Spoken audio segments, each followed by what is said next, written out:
안녕하세요. 세상을 바꾸는 작지만 강한 흐름 채널 M&L의 밸류 크리에이터 김장길입니다.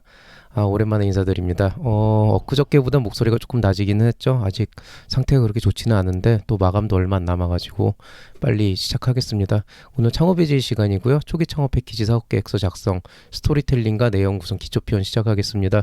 원래 계획대로라면은 스토리텔링하고 내용 구성을 좀 따로따로 하려고 했었는데 지금 기한이 기한이고 또 상황이 상황이다 보니까 조금 빨리 압축해가지고 여러분에게 필요한 부분만 좀 짚어서 얘기를 하도록 하겠습니다. 자, 오늘 강의 목적입니다.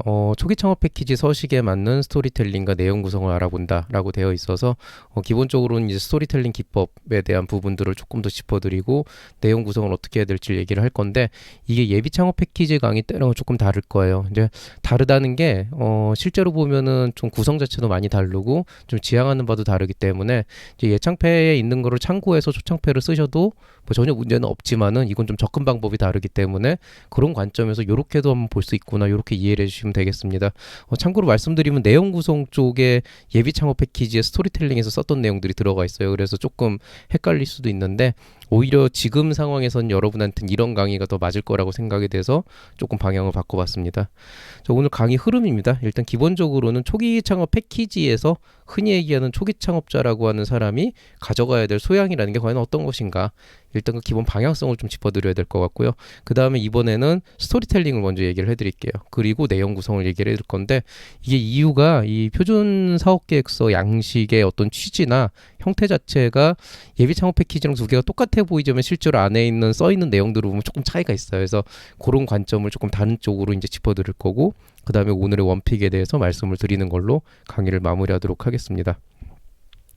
자, 일단 먼저 초기 창업자가 가져야 될 소양에 대해서 한번 말씀을 드리면은요.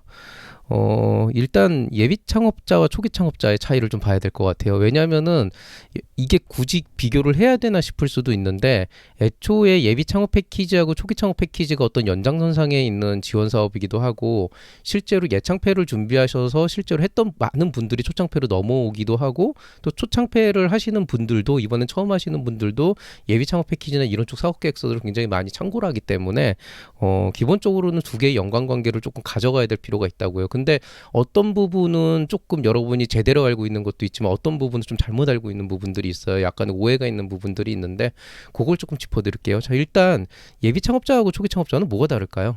창업 0년차 그리고 창업 1년차 혹은 2년차 3년차라고 이제 보통 얘기를 하잖아요.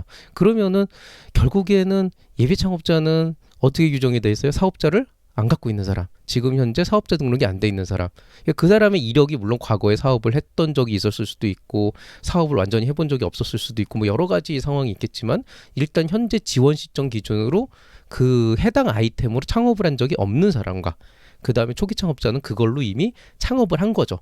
최소한도 몇 개월, 그 다음에 길게는 3년 정도까지는 그 사업을 진행을 해본 적이 있는 거죠. 그러니까 기본적으로는 내 사업체를 현재 가지고 있는가 없는가로 구분을 한다는 거예요. 그리고 이거는 결국에는 어떤 얘기인 거냐?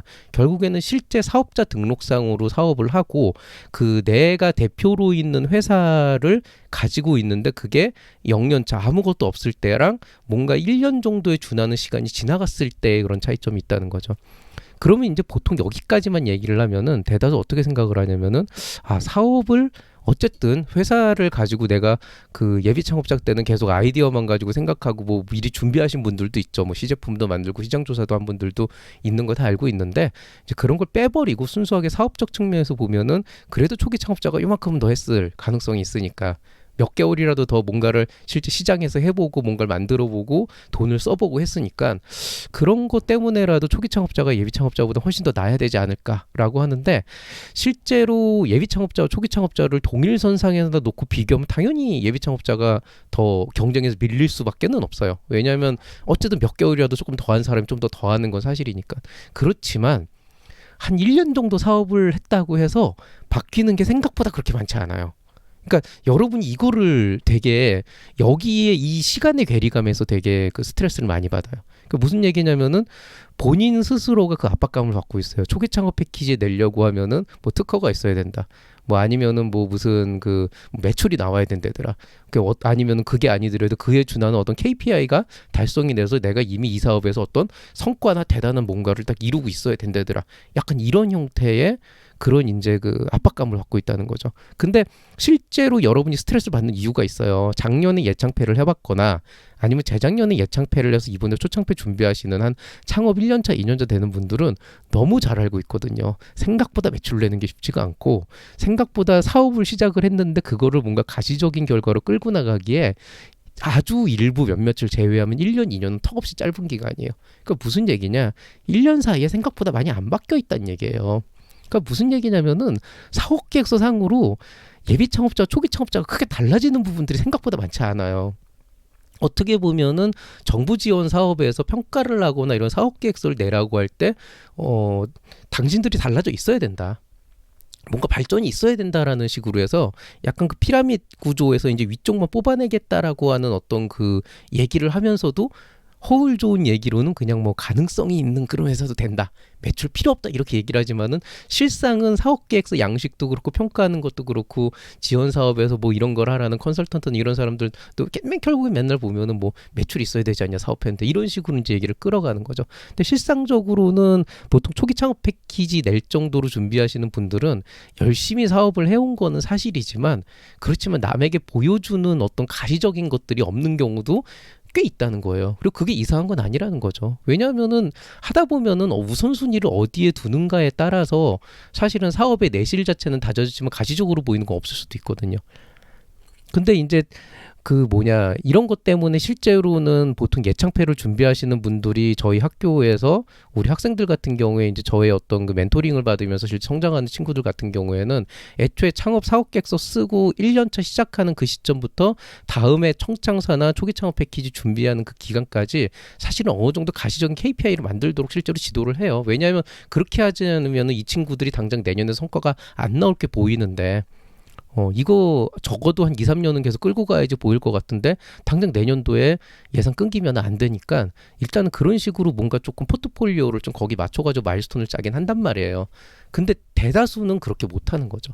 그러니까 여러분이 봤을 때 0년차, 1년차 차이가 있어야 된다고 생각하지만 생각보다 많지 않아요. 그러니까 무슨 얘기냐?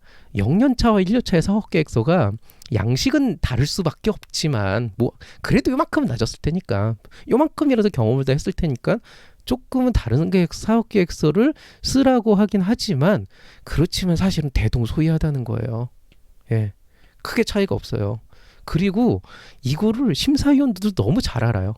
심지어 저나 아니면 저랑 같이 이제 계시는 그 다른 교수님도 실제로 보면은 우리가 그 초기 창업 기업 뭐 1년차, 2년차 이렇게 볼 때 정말 그 안에서도 되게 훌륭한 친구들 있죠. 막 진짜 뭐 AI 이런 걸로 개발 쭉쭉쭉 하면서 팀 빌딩 이렇게 해가지고 투자 받아가지고 한 번에 쫙쫙 치고 가는 그런 친구들도 있지만 실제로는 보통 창업 1년차다 2년차 해가지고 그때쯤에 멘토링 받으러 오는 친구들 같은 경우에는 거의 우리는 이제 예비 창업자 랑 거의 비슷한 관점에서 접근을 해요, 실제로. 그래야 이 친구들과 얘기를 할 수 있고 그 안에서 이 친구들이 뭔가 조금이라도 만들어 나간 거에 가치를 부여할 수가 있다고요. 근데 이 친구들이 이미 창업을 한 사람이다. 초기 창업자고 뭔가를 한 사람이다 그러면은 너 실적 어디 있어? 매출 어디 있어? 특허 어디 있어? 이렇게 되는 거죠. 근데 그런 식으로 시작을 하면은 성장 곡선을 만들어주기가 너무 힘들어지는 거죠. 그러니까 심사위원들도 마찬가지라는 거예요. 여러분이 생각을 했을 때 초기 창업 패키지나 청창사를 할 때 굉장히 많은 형태의 어떤 그 사업 계획서, 뭐 사업 실적이 있어야 된다라고 생각을 하고 평가들을 그렇게 하지만 그건 희망사항이고요. 실제 전체 한 이만큼 있다 그러면 그 중에서 그런 요건 충족시키는 건 극히 일부고 나머지는 사실은 대동소이해요. 그러니까 애초에 큰 변화를 기대하지 않아요. 그리고 제가 늘 말하잖아요. 보통 대동소이하지 않은 진짜 상위 몇 퍼센트, 진짜 막 투자 쫙쫙 받아내고 성과 쫙쫙 내가지고 뭐 거의 매출이 쫙 나오거나 아니면 그 나오기 전까지 올라가는 기업들은요 초창배 안 해요. 굳이 이거를 하면서 시간 낭비를 안 한다고 생각해요. 그러니까 조금 관점 자체가 다르다는 거예요. 그러니까 여러분이 먼저 이 사업계획서를 쓸 때 고민을 해봐야 되는 거는 내가 남들보다 뒤처져 있다라고 생각하지 말라는 거예요. 여러분이 시작이 가장 표준이라는 거예요. 문제는 거기에서 남들보다 어떻게 하면 좀 더 앞서 나갈 수 있는 걸 사업계획서에 녹여낼 수 있나.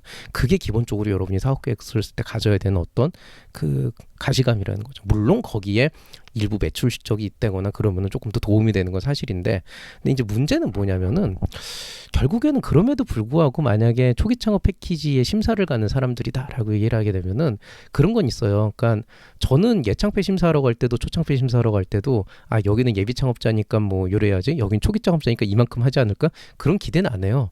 그냥 가서 평가하는 거예요. 실제로 그냥 가서 평가해보면 아까 얘기했듯이 예창패나 초창패나 비슷비슷해요. 그 매출이 만큼 있다 그래도 그게 그렇게 크게 차이가 안 나요. 근데 초기 창업 패키지의 사업 계획서를 그래도 조금은 쓰고 선정될 가능성이 높은 회사들은 약간 예비 창업 기업하고는 조금 다른데, 뭐가 다르냐면은 이 회사가 그래도 몇 개월 동안 사업을 했잖아요. 그러면은 그동안 보고 겪고 느낀 게 있단 말이에요. 그 보고 겪고 느낀 것들이 좀 가시적인 성과로 나오면은 매출이나 특허 같은 그런 어떤, 혹은 뭐 기타 KPI 같은 요소로 나오게 되면 정말 땡큐 베리 마치인데, 그게 아니더라도 그런 어떤 이 회사가 보고 있는 시장의 관점, 아니면 우리가 이렇게 될 줄 알았는데 이 시장이 생각보다 그렇게 가지는 않더라, 그러다 보니까 우리가 이런 식으로 해서 새롭게 좀 방향성을 정하게 됐다, 이 시장은 이렇게 갈 거라고 보고 우리가 약간 피보팅을 했다, 약간 이런 것들은 실제 경험을 해보면 얻지 못하는 그런 것들이거든요. 그런 것들을 되게 잘 얻어내면은 뭐가 되냐면, 기존에 똑같은 아이템을 했다 그래도 기존의 예비 창업자 때 했던 것보다는 훨씬 더 구체적이고 설득력 있고 뭔가 현실감 있는, 그러면서도 발전 가능성 있는 그런 이제 사업 계획서가 나올 수가 있는 거죠. 그걸 저는 보통 성공의 시그널이라고 얘기합니다. 성공의 시그널이라고 하는 게, 그래서 뭐 매출로 나오면 다행이지만 매출이 아니더라도 성공의 시그널이라고 하는 걸 여러분이 보여줄 수가 있다면, 아 여기가 그래도 놀진 않았구나, 여기가 뭔가 사업을 잘하고 있구나, 이런 생각을 한다 그러면은 이 사업 계획서는 되게 좋은 사업 계획서가 된다는 거죠. 그래서 여러분이 초기 창업 패키지 사업 계획서에 녹여내야 되는 기본 바인드는 뭐냐면은, 매출이나 성과를 우리가 요만큼 냈다 그래서 그걸로 강조한다기보다는 이 기본 기조가 있어야 돼요. 예. 그 예비 창업 패키지는 요게 없어요. 예창패 때는 제가 시작은 미약하나 끝은 창대하리라, 이런 기조를 가지라 그러는데, 초창패 때는 어떻게 돼요? 시작은 아직도 미약하긴 하다, 이제 1년차 2년차밖에 안 됐으니까. 그렇지만 끝은 여전히 창대할 것이다 라고 하는 걸 보여주는 거죠. 아직이라는 게 들어가 있을 뿐이지 나는 아직 병아리다, 그렇지만은 내 끝은 정말 창대할 것이다, 그동안 노력한 게 있고 보아온 게 있으니까. 그런 거죠.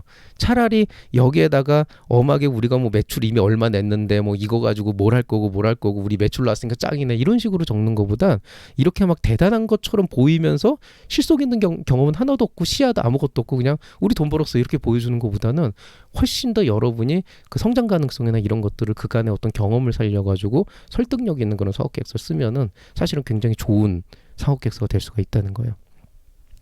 결론은 여러분이 사업 계획서에서 중요한 거는 뭐를 보여줄 것인가에 대한 거예요. 매출이 만약에 있었다, 좋죠, 당연히 좋습니다. KPI가 있으면 좋아요. 그렇다면 우리 매출 있었습니다, 끝.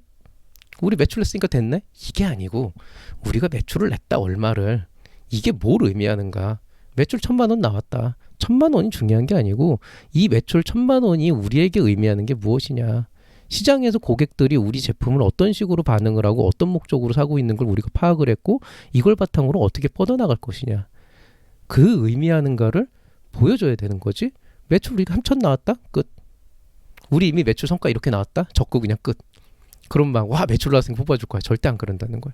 그런 무의미한 매출은 그 3천만 원 사실 회사 운영하는데 턱도 없잖아요.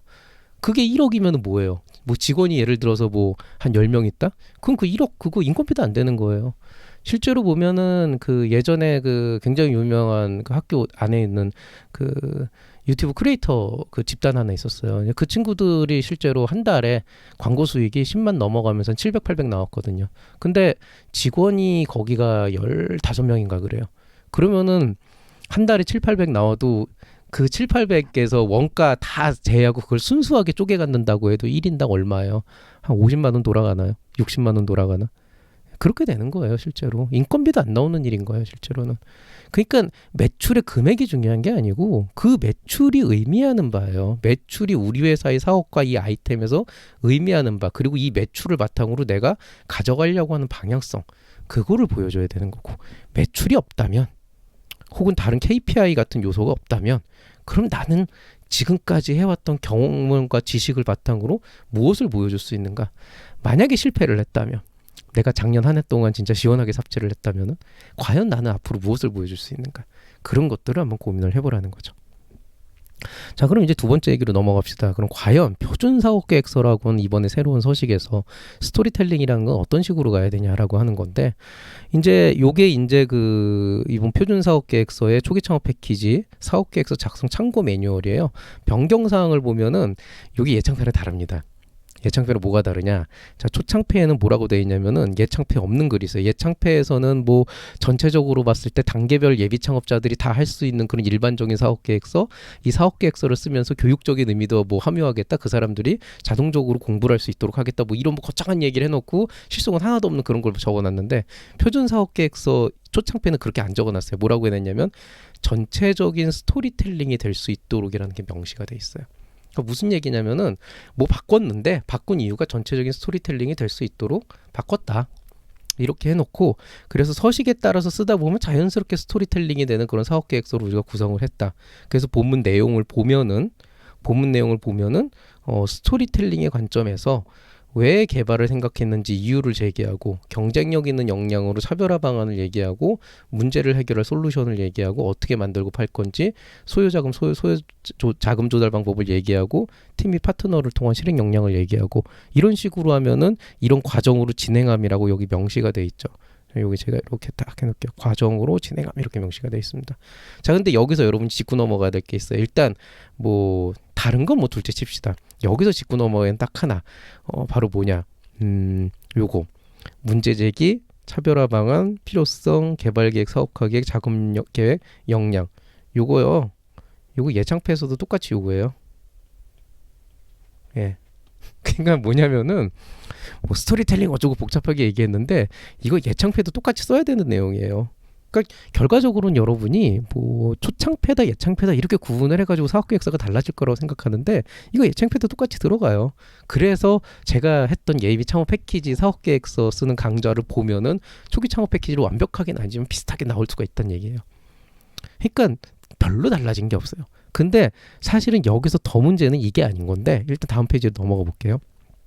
자, 지금 이제 보시는 게 아까 얘기한 이거 요런 과정으로 진행함이라고 하는 거를 만든 서식이 바로 얘입니다. 초기 창업 패키지의 문제인식, 실현 가능성, 성장 전략, 기업 구성에서 뭐 개선 동기, 목적, 목표 시장, 요구사항, 개선 방안, 대응 방안, 차별화 방안, 사업화 방안, 일정 뭐 이런 식으로 이제 나와 있는 거죠. 이게 그게 맞냐라고 하는 건데, 일단은 여기 있는 서식에서 각 항목이 의미하는 바를 제가 조금 짚어드릴게요. 자, 첫 번째, 창업 아이템의 개발 개선 동기는 결국 고객이 무엇을 원하는가. 그 다음에 창업 아이템의 개발 개선 목적은 고객이 무엇을 우리가 제공할 것인가. 창업 아이템 목표 시장 특성은 목표하는 시장의 특성이 무엇인가. 고객의 요구사항 분석은 시장의 실수요는 무엇인가. 창업 아이템의 개발 개선 방안은 어떻게 만들 것인가를 얘기하는 거고요. 고객 요구사항의 대응 방안은 시장 실수요를 충족하는 방법이 어떤 것인가. 창업 아이템의 차별화 방안은 경쟁 제품 대비 차별화 방안이 어떤 것인가. 창업 아이템의 사업화 방안은 어떻게 사업화할 것인가. 언제 무엇을 할 것이고, 얼마를 어떻게 쓰고 조달할 것이고, 이 사업을 할 수 있는 역량이 있는가. 이게 결국에는 이 안에 적으라는 내용이거든요. 그러니까 핵심 사상은 이거예요. 그러니까 여러분이 뭐 목표 시장 분석을 할 때 여기에다가 템셈솜을 집어넣을 수도 있고, 아니면은 뭐 그냥 전체 시장 규모 해가지고 뭐 어떻게 성장한다 그래프를 그려줄 수도 있고, 뭐 고객의 요구사항 분석에서는 뭐 설문조사를 집어넣을 수도 있고, 뭐 개발 개선 방안에서 뭐 플로우 차트하고 무슨 뭐 다이어그램하고 무슨 뭐 계획표를 적을 수 있고, 뭐 차별화 방안은 경쟁사 대비 표를 집어넣을 수 있고, 뭐 어떤 테크닉으로 어떻게 쓰셔도 상관은 없는데, 기본적으로는 어떤 방식으로 표현을 하건 간에 이 사업계획서 안에서 여러분이 녹여내야 되는 거는 요 중심 사상 등을 반드시 녹여내야 된다는 거예요. 어떤 방식으로건. 자, 그러면 그냥 이렇게 봤을 때는 그냥 쓰라는 거 쓰는 거잖아요. 그럼 이걸 쓰라는 대로 쓰면은 과연 이게 아까 처음에 표준사업계획서 매뉴얼에 있는 대로 그 스토리텔링이 이어지게끔 잡혀 있냐 한번 봅시다. 자, 요거 제가 선을 그어볼게요. 자, 고객이 무엇을 원하는가. 자, 개발을 생각한, 요게 이제 아까 나와 있는 거거든요. 여기에서부터 개발을 생각한 이유, 경쟁력 있는 역량, 문제를 해결할 수 있는 솔루션, 어떻게 만들고 팔 건지, 소유자금 자금 조달 어떻게 할 건지, 팀 파트너를 위한 실행 역량이 어떻게 될 건지 이 과정으로 진행이 된다. 이렇게 명시를 했습니다. 그럼 과연 그렇게 진행이 되는지 한번 봅시다. 실제를 갖다 놓고. 자, 개발을 생각한 이유는 어디 있죠? 여기 있습니다. 창업 아이템의 개발 개선 동기. 경쟁력 있는 역량은 어디 있죠? 차별화 방안 여기 있습니다. 그리고 굳이 얘기한다 그러면은 고객 요구사항 대응 방안에도 조금 있고요. 그 다음에 고객 요구사항 분석도 조금은 있어요. 왜냐하면 고객의 요구사항에 따라서 내가 뭔가를 맞춘다는 얘기니까. 문제를 해결할 솔루션이다. 문제를 해결할 솔루션은 어디 있죠? 이 아이템의 개발 개선 목적. 그 다음에 뭐 개발 개선 방향 같은 게 있겠죠. 어떻게 만들고 팔 건지 개발 개선 방향에 들어가 있을 거고, 사업화 방안에 들어가 있을 거고, 사업 추진 일정에 들어가 있을 겁니다. 소요자금 자금 조달, 자금 소요 및 조달 계획에 나와 있고요. 그 다음에 팀 파트너를 통한 실행 역량은 요 대표자 현황 및 역량에다가 기업 현황 및 고유 역량 이런 식으로 나와 있게 되겠죠. 그 다음에 뭐 목표 시장 분석은 지금 조금 애매하기는 한데 뭐 굳이 얘기하자 그러면 어디를 만들고 팔 건지 이쪽에 조금 더 가깝게 되겠죠. 직선으로 만들 수 있는데 제가 좀 손을 삐뚤삐뚤 그러는데, 자, 보고 무슨 생각이 듭니까? 예, 개판입니다. 무슨 과정은 얼어 죽을 개판입니다. 그러니까 여러분이 이 사업계획서 쓰면서 혼동하는 이유가, 쓰고 나서 보면 뭔가 앞뒤가 안 맞고 뭔가 왔던 게 뒤로 가고 했던 말 또 해도 되게 이상해지고 하는 이유가 개판이에요. 예, 이런 순서로 진행한다고 해놓고서는 요따구로 만들어버렸어요. 그러니까 이게 나올 수가 없는 거예요. 그래서 이거를 이제 우리가 이제 현명하게 풀어가야 되는, 좀 고민을 해봐야 되는데, 제가 그 앞에 나왔던 뭐 이런 과정으로 쓴다 이런 거 다 무시해버리고 순수하게 지금 나와 있는 사업계획서만 갖고 스토리텔링을 했을 때 가장 아름다운 모델이 뭐냐? 플랫폼 비즈니스예요. 이 예비창업 패키지 강좌 때도 제가 얘기를 했죠. 플랫폼 비즈니스가 이 표준 사업계획서에서는 가장 예쁜 스토리텔링 롤모델이 돼요. 한번 볼게요. 자, 만약에 여러분이 어떤 형태로 오든 서비스 플랫폼, 배달의 민족도 좋고, 뭐 아니면은 뭐 무슨 뭐 맛집 플랫폼도 좋고, 아니면 뭐 무슨 뭐 특별한 어떤 서비스 플랫폼도 좋습니다. 아니면 뭐 AI를 적용한 무슨 뭐 추천 플랫폼도 좋은데, 그런 플랫폼 서비스를 만약에 만든다 그러면은 이 초기 창업 패키지에서 문제 인식부터 기업 구성까지 가는 이 과정에서 어떤 식으로 스토리라인이 꾸며지냐. 자, 보세요. 첫 번째, 고객이 이 서비스를 필요로 하는데 우리 플랫폼에서 그걸 제공할 거고, 이 서비스 시장은 이런 특성을 가지는데 고객은 이런 거를 그 안에서 원하고 있다. 우리는 그거에 따라서 플랫폼을 이렇게 만들 거고, 이런 형태로 고객의 기대에 부응할 거고, 그걸 바탕으로 이런 점에서 차별성을 보일 거다. 이 플랫폼은 이렇게 수익 구조를 가지는데 이렇게 진행을 할 거고, 어느 정도의 자금이 필요한데 이렇게 조달을 할 거다. 우리는 이런 일을 실현할 수 있는 사람들이다. 그냥 요 스토리 라인에 맞게 잘 쓴 다음에 앞뒤만 이어줘도 생각보다 되게 예쁘게 나와요. 그러니까 스토리 자체를 잡기가 그렇게 쉽지가 않은, 어렵지가 않은 거죠. 자, 근데 단일 아이템으로 한번 해봅시다. 예를 들어서 스마트폰 같은 거. 단일 아이템 하나, 제품 하나짜리. 뭐 하드웨어도 좋고 앱도 좋아요. 자, 고객이 이런 문제에 봉착을 해 있습니다. 우리가 그 문제를 해결하기 위해서 이런 제품을 만들려고 하고 있고요. 그 다음에 이 제품 시장이 이런 식으로 생겨먹었는데 고객은 이런 것들을 원하고 있습니다. 우리는 이런 제품을 만들 거고, 이런 형태로 기대에 부응해서 이렇게 차별성을 보일 거고요. 이렇게 해서 수익을 창출할 거고, 이렇게 진행해서 이렇게 자금을 조달할 겁니다. 우리는 이런 능력이 있는 사람들이다. 뭐 나쁘지 않죠. 그냥 뭐 이것도 이렇게 쓰면 될 것 같은데, 문제가 뭔지 아세요? 막상 써보면은 진짜 없어 보여요. 네. 단일 아이템으로 이 사업계획서 실제로 써보면은 굉장히 무미건조하고, 고객들이 이 제품 필요하대요. 우리 만들 거고요. 경쟁 제품 대비 이런 차이점이 있고요. 우리 이렇게 개발할 거고, 이렇게 해서 돈 이렇게 판매해가지고 벌 거예요. 사실 제품이나 앱 판매해가지고 벌 수 있는 수익 구조가 비즈니스 뭐 이렇게 복잡할 이유가 없잖아요. 뭐 그냥 제품 주고 돈 받으면 되는 거잖아요. 앱도 그냥 다운로드하고 유료화 몇 개 해가지고 받으면 되는 거잖아요. 뭐 그거를 이렇게 막 복잡하게 하면 그건 피라미드고, 예, 일반적인 제품 단일 아이템 가지고 사업 아이템 쓰면 이렇게 되거든요. 근데 이게 예전 서식에서는, 예전 초기 창업 패키지 서식에서는 이렇게 안 됐단 말이에요. 예전 서식에서는 조금 더 자유로웠고 정형화되지 않았지만 그만큼 여러분이 좀 더 편하게 쓸 수 있는 게 있기 때문에 단일 아이템만 가지고도 사실은 꽤 괜찮은 사업 계획서들이 나왔어요. 그리고 그게 나쁘질 않은 게, 이게 꼭 사업이라고 하는 게 그렇게 막 엄청나게 막 이렇게 플랫폼적으로 쫙쫙쫙쫙 퍼져야 되는 건 아니거든요. 사실 이런 펜 하나만 잘 만들어가지고 시장에 진입해가지고 신제품 라인업만 차근차근히 뽑아내도 천년만년 해먹을 수 있는 그런 아이템이면은 뭐 대기업은 안 돼도 백년 기업은 할 수가 있다고요, 건실하게. 그러면은 한 20년 30년 진짜 직원 몇 명 이렇게 고용하면서 진짜 글로벌 강소기업, 진짜 작지만 강한 기업으로 클 수 있는 그런 가능성도 있거든요. 근데 이 사업 계획서가 그런 단일 아이템 가지고 뭐 제품 라인업만 조금 변형시켜서 쓸 수 있는 그런 아이템으로 쓰면은 정말 사업 계획서가 없어 보여요. 그래서 제가 롤모델이 될 수가 없다라고 하는 거죠. 그러면은 이런 종류의 단일 아이템, 플랫폼 비즈니스가 아닌 아이템들, 그냥 앱 같은 거, 이런 거를 어떤 식으로 이제 해석을 해야 되냐. 플랫폼의 관점에서 사업을 바라보는 수밖에 없어요, 이번 같은 경우는. 그러니까 초기 창업 패키지라고 하는 범주 안에서는 여러분이 생각을 할 때 전체적인 스토리를 약간 플랫폼의 관점에서 사업을 만들어갈 수밖에 없다는 거예요. 예를 들어서 이런 거예요. 내가 아까 얘기했지만 나는 스마트폰만 만들어서 팔고 싶지만 사실 우리 회사의 10년 뒤, 20년 뒤는 스마트폰이 아닐 수도 있는 거잖아요. 그러니까 그 큰 그림을 보라는 거예요. 애플이나 삼성처럼.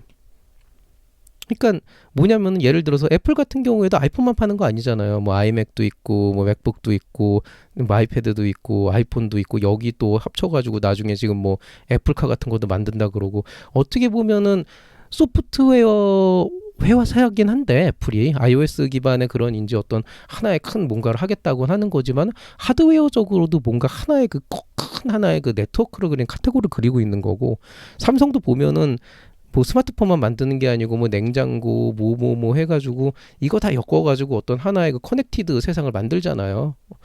그 IoT라고 하는 인터넷 오브 싱즈라고 하는 그런 개념인 거고. 그러니까 여러분이 실제로 당장은 이런 게임 앱을 만들고 당장은 이런 단일 아이템을 만든다고 하더라도 장기적으로 보면은 사실은 그거를 그리는 어떤 큰 세상, 10년 뒤, 20년 뒤에 그리는 세상이 되게 클 수가 있다는 거예요. 그렇기 때문에 뭐 당장 뭐 이런 큰 그림을 그려가지고 여러분의 사업을 막 이따만한 걸로 해가지고 지금 당장 실행해라, 막 사람들 뽑아라, 이런 게 아니고 그냥 장기적으로 우리 회사가 10년 뒤, 20년 뒤에 크게 성장을 하면은 진짜 이 정도로 큰 어떤 하나의 큰 회사가 될 거라고 생각을 하게 된다고 한다면은 그 안에서 그런 어떤 비전과 그 어떤 모습 안에서 우리 회사가 지금 당장 해야 될 일에 대한 어떤 그 스토리를 좀 더 멋있게 끌어갈 수가 있게 되는 거거든요. 그렇게 되면은 여러분의 스토리가 어떻게 되냐면 이런 식으로 바뀔 수가 있어요. 단일 아이템이지만 플랫폼 같은 스토리텔링이 가능해지는 건데 이런 식으로 하는 거예요. 고객은 지금 이런 문제에 봉착을 해 있다. 근데 우리는 이렇게 문제를 해결해서 단일 아이템이 아니고 이런 문제를 해결해서 고객을 행복하게 하는 게 궁극적인 목표다. 그러니까 좀 크게 얘기하는 거죠. 이 시장을 크게 보면은 이렇게 생겼는데 우리는 거기에서 요 시점에서 시작을 할 거다. 그래서 여기에서 이제 조금 포인트를 주는 거죠. 우리의 시작점을. 그리고 여기서 시작하지만은 우리가 이걸 통해서 그리려고 하는 그 세상에선 고객은 이런 세상을 기대하고 있다. 우리는 제품을 이렇게 개발할 거지만 궁극적으로 이렇게까지 확장해 나갈 계획이고 그 안에서 이런 형태로 고객의 기대에 부응을 할 거고 그 다음에 경쟁 제품하고는 우리가 보는 그 세상이나 비전이 애초에 지향하는 바가 다르다. 그러니까 지금 당장 보이는 차별성은 그건 차별성도 아니다. 어딜 감히 비교를 하냐. 약간 이런 식으로 이제 스토리를 끌어가는 거죠. 그러니까 이게 그냥 당신들이 보는 그냥 누구나 쓸 수 있는 그런 흔한 펜이 아니고 정말로 이 자체가 그리는 미래의 모습은 정말 대단한 거다. 그렇기 때문에 이게 차별성이고 가치가 있는 거다. 이런 식으로 가는 거죠. 그리고 이제 사업화 방안으로 가면은 일단은 이렇게 내가 돈을 벌 건데 나중에는 크게 가면 이렇게 시장을 찜쪄 먹을 거다라고 해가지고 중장기 전략을 조금 멋있게 딱 해놓고 이런 일정으로 단계에 맺혀서 진행을 해서 우리가 이런 자금을 생각하고 있는데 장기적으로 이렇게 조달을 할 거다.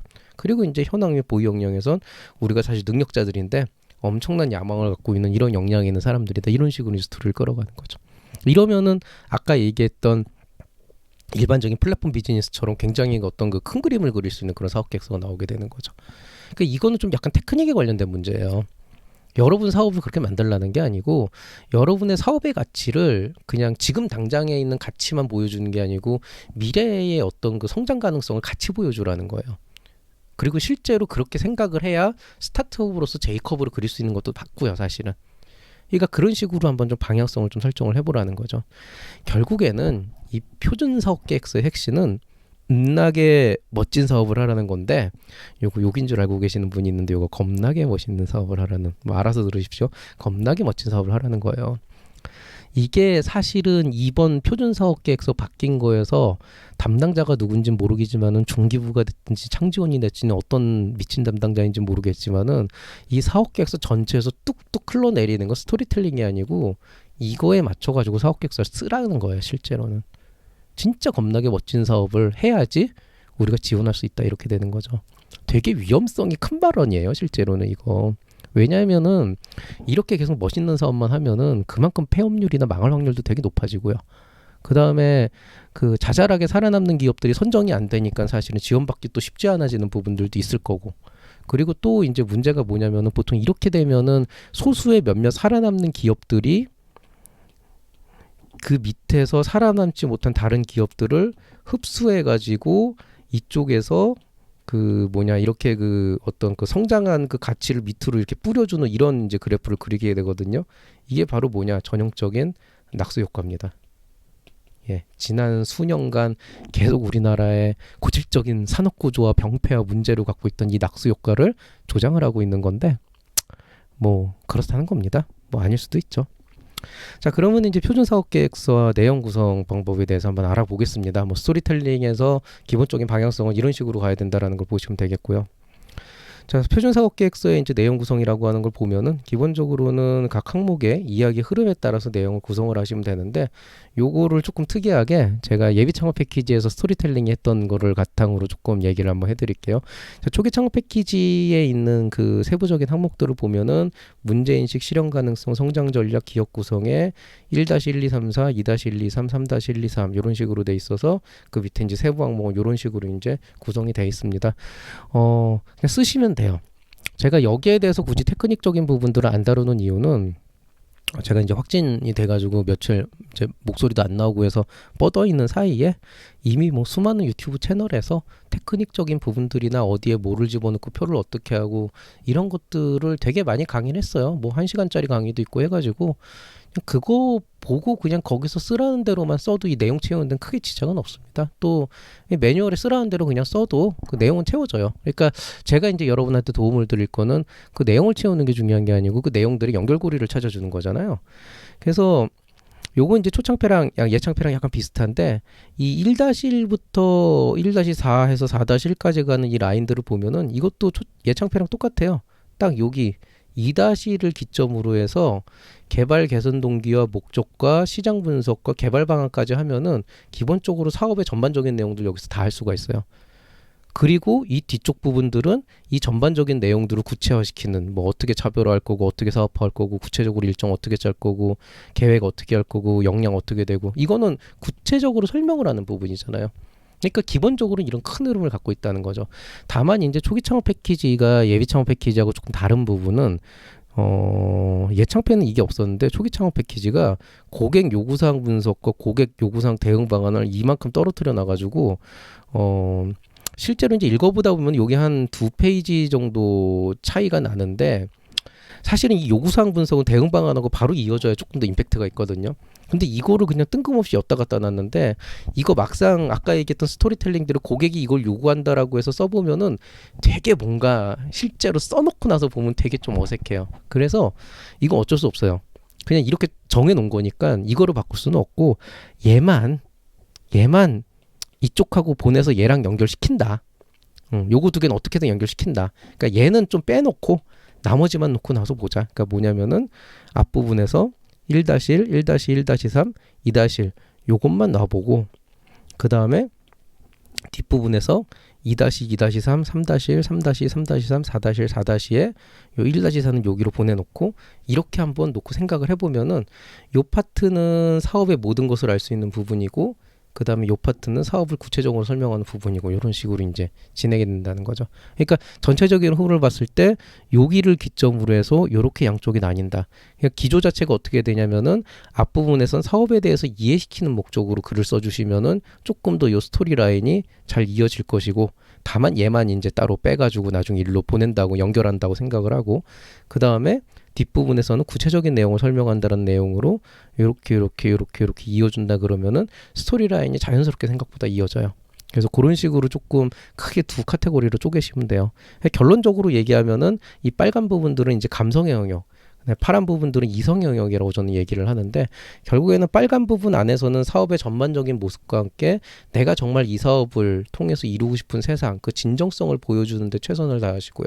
그 다음에 감성의 영역, 이성의 영역에서는 내 진정성을 실제로 실현하게 내가 부족함이 없는 사람이다라고 하는 거를 그 믿음을 만들어낼 수 있는 그런 이제 스토리를 끌어나가면 됩니다. 그래서 결과적으로는 문제인식부터 요 초기 2-1까지 갈 때는 결과적으로는 여러분이 해줘야 되는 건 뭐예요? 바로 이거죠. 공감과 감동과 기대를 보여줘야 되는 거고 그 실현이 실제로 가능하다. 내가 그럴 수 있는 탄탄한 계획과 역량을 갖고 있고 구체적인 어떤 그 실천 차별화 방안까지 있다라고 하는 거를 이 실현 가능성을 어필한다로 후반부에 최대한도로 때려 박아 놓으면은 여러분이 생각한 그 스토리라인을 잘 해가지고 항목을 이런 식으로 일로 보내고 해보면은 전반적으로 조금 밸런스가 쫙 맞아떨어지면서 스토리라인도 되게 부드럽게 가게 되는 거죠. 그러니까 각 항목들에 넣는다 그래도 느낌적으로 조금 아리까리한 애들이 있을 거예요. 이걸 여기다 넣어야 되나 여기다 넣어야 되나 이거를 여기다 넣어야 되나 개발 방안에다 넣어야 되나 뭐 이거를 뭐 개발 개선에 넣어야 되나 사업화 방안에 이런 거 좀 애매한 거 있거든요. 그런 것들을 그 진정성 파트와 실현 가능성, 감성의 파트와 이성의 파트로 나눠가지고 앞쪽 뒤쪽에다가 조금 이렇게 배치를 한 다음에 좀 그 비중을 좀 요쪽은 그쪽 비중을 좀 줄이고 이쪽은 좀 더 늘리고 이런 식으로 해보시면 밸런스를 맞춰보면은 생각보다 되게 부드러운 스토리텔링이 되면서 되게 괜찮은 내용 구성이 나와요. 체계적으로 나오는. 그래서 그런 밸런스 그걸 지금 맞추는 게 되게 중요합니다. 밸런스. 다시 쓸게요. 자, 그리고 이제 여기에서 이제 한 가지 조금 더 다시 한번 강조하고 넘어가는데 어쨌든 제가 그 진정성이라고 하는 건 공감을 끌어들이고 문제 제기해서 그 다음에 그걸 감동으로 끌어나가고 나의 목적, 비전을 보여줘서 그거를 결과적으로 그 사람들에게 우리는 정말 할 거라는 기대를 보여줘야 된다 그랬는데 얘기했듯이 이번 사업계획서에서 여러분이 가장 힘든 게 이 기대 때문이에요. 왜냐하면 아까 얘기했던 것처럼 플랫폼 비즈니스를 가지고 사업계획서를 쓴다 그러면은 어차피 동기에서 목적에서 분석에 넘어가서 개선 방안 가는 과정에 플랫폼의 발전 방향성이 쫙 나오거든요. 그 목표 시장 안에 이제 그 큰 그림이 나오니까 자연스럽게 기대를 하게 되는데 단일 아이템으로는 매출 올라간다는 것 말고 기대를 못 해요. 그러니까 매출이 올라가니까 우리 회사는 돈 많이 벌겠죠. 그럼 우리 회사가 돈 많이 벌 거라는 기대인 거지. 사람들에게 와 얘네들 정말 비전 장난 아니다. 진짜 큰 그림을 그리고 있구나. 그런 기대는 못 준다는 거죠. 그래서 제가 플랫폼 좀 그려야 된다. 그래서 시작은 뭐 단일 아이템이면 뭐 우리가 되게 좀 미약한 상황이지만 그렇지만 끝은 정말 창대할 거라고 하는 그 기대를 보여줘야 이게 진정성으로 이어지게 되는 겁니다.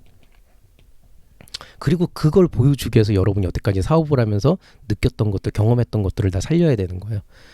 근데 아까 얘기했듯이 단일 아이템으로는 창대하게 보이기 어려우니까 이번에는 조금 한번 비전에 대해서 좀 더 멋있게 한번 생각을 해보세요.